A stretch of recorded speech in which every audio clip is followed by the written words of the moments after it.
তো আমাদের দ্বিতীয়বারের জন্য ট্যুর কক্সবাজার। এই হচ্ছে ব্যাগ ব্যাগ গুছানো অলরেডি শেষ। এখন এ হচ্ছে ওষুধ। ওষুধ মানে আগাম সতর্ক বাণী, বাইরে গেলে অসুখ বিসুখ হতেই পারে। তো আমার যেটা প্রবলেম হয় মাথা ব্যথা, তো এই জন্য এই ওষুধটা এইটা খেলে আমার একদম মাথা ব্যথা গায়েব, এজন্য নেওয়া হইলো। আর বাচ্চাদের জ্বরের যদি জ্বর আসে, যেহেতু শীতের সিজন, তো আমাদের গোছ গাছ অলমোস্ট শেষই। ওষুধগুলো এখন ঢুকাবো ব্যাগে, আর এখন খাওয়া দাওয়া করবো। দেন দেখা হচ্ছে বাস স্ট্যান্ডে। এইবার আমাদের জার্নি হচ্ছে বাস, জার্নি বাই বাস।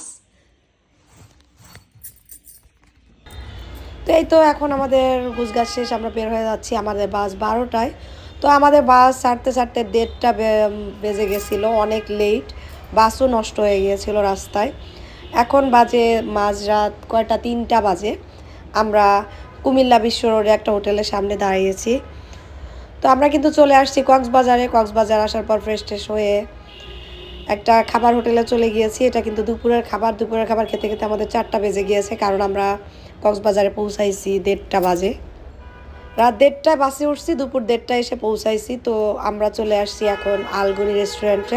এখানের খাবার কিন্তু খুবই মজা, দেখতেই পাচ্ছেন। ভর্তাগুলো দেখেই খুব লোভনীয় লাগছে, যেমন লোভনীয় লাগছে তেমন কিন্তু খেতেও খুবই সুস্বাদু ছিল। এখানে আছে চুরি শুটকির ভর্তা, শাক ভর্তা, বাঁধাকপি ভর্তা, আলুর ভর্তা, ডিম ভর্তা, বেগুন ভর্তা। আর দিয়েছিলাম মেজবানি গরুর মাংস, চট্টগ্রামে যেটা বিখ্যাত। গরুর মাংসটা কিন্তু খুবই মজাদার ছিল। ছিল ডাল। আর এখানের ওয়েলকামিং ড্রিঙ্কসটাও বেশ মজাদার ছিল। এসে যখন বসলাম তখন গরম পানি, লেবু পানি দিয়ে হাত ধুইতে দিল। আবার আমাদের ওয়াশরুমে যেতেই হলো না, আবার এখানে হাত ধোয়ারও ব্যবস্থা। তো প্রথমে আমি ট্রাই করতেছি ভর্তাগুলা খুবই কিন্তু টেস্টি ছিল। যদি কেউ কক্সবাজারে আসে তো এখানে আলগনি রেস্টুরেন্টে অবশ্যই আসবেন। আমিও একটা ব্লগে দেখেই আসছি, তবে নিরাশ হইনি। প্রত্যেকটা খাবার খুবই টেস্টি ছিল। প্রচণ্ড ক্ষুধা লেগেছে, তো খাচ্ছি আর খাচ্ছি।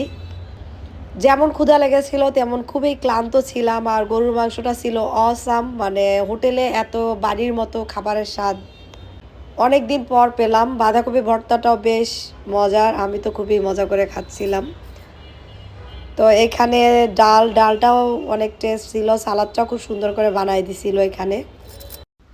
এই প্রথম কক্সবাজারে আসছি 12 ঘন্টা জার্নিতে। গতবারে তো ইয়ারে গিয়েছিলাম, গতবারে 35-40 মিনিটসের মতো লাগছে। তো এবার স্লিপার বাসে এসে একদম তিক্ত এক্সপিরিয়েন্স। রাস্তায় এত জ্যাম ছিল, মানে সর্বমোট টাইম লেগেছিল 12 ঘন্টা। তো আমরা ভেবেছিলাম যে সকালবেলা এসে সারাদিন ঘুরবো, খাবো, কিন্তু পুরো প্ল্যান একদম মাটি। আমরা এসেছি এখানে দুপুর 1:30টায়। আসার পরে তাড়াহুড়া করে ফ্রেশ হয়ে তারপর খেতে আসছি। তো যখন এত মজাদার খাবার খেলাম তো মনে হচ্ছে সমস্ত ক্লান্তি দূর হয়ে গেল। তবে এই প্রথম এত লং জার্নি কোথাও আসার একটা দেখতে এক্সপিরিয়েন্স। আমরা খাচ্ছিলাম আর প্ল্যান করতেছিলাম এরপর কোথায় যাব, কারণ কয়েকটা জায়গা এর আগেও ঘুরেছি। তারপরেও কক্সবাজারে যে আসবে, যতবারই এসে ঘুরে যাবে তা কোনো বোরিং ফিল হবে না। আমরা এখন হোটেলে যাব। খাওয়া দাওয়ার পরে হোটেলে যেয়ে একটু রেস্ট নিব, রেস্ট নিয়ে বিকালবেলা বের হব। গতবারে তো খুবই ভালো লাগছে। গতবারে কম সময়ের জন্য আসছিলাম, এবার আসছি 3 দিন। 3 দিনের ট্যুর আমাদের। গতবারে ছিল 2 দিনের ট্যুর।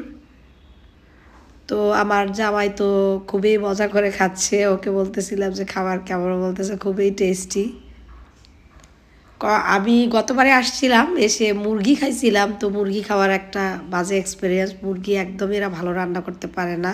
যে 2টা রেস্টুরেন্টে খাইছিলাম পুরা অবস্থা খারাপ, মুরগি মনে হয় নাই। তো এইবার আর চিকেন অর্ডার করি নাই, আমরা শুধু বিফ দিয়েই খাচ্ছিলাম।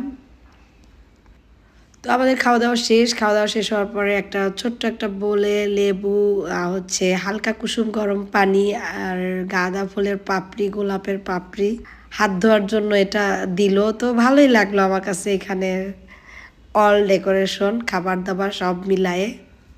তো আমার হাত ধোয়া শেষ। আবার আয়শা বাবা হাত ধুচ্ছে। ও বলতেছে পুরো জামাই আদর এখানে। তো কেউ যদি কক্সবাজারে আসেন বা গিয়ে থাকেন অবশ্যই এখানে একবেলা হলেও খাবেন। তো এই তো আজকের মতো এই পর্যন্ত। সবাই ভালো থাকবেন। এখন আমরা চলে যাচ্ছি হোটেলের দিকে। আজকের ব্লগটা কেমন লাগলো অবশ্যই সবাই কমেন্ট করে জানাবেন। সবাইকে আল্লাহ হাফেজ।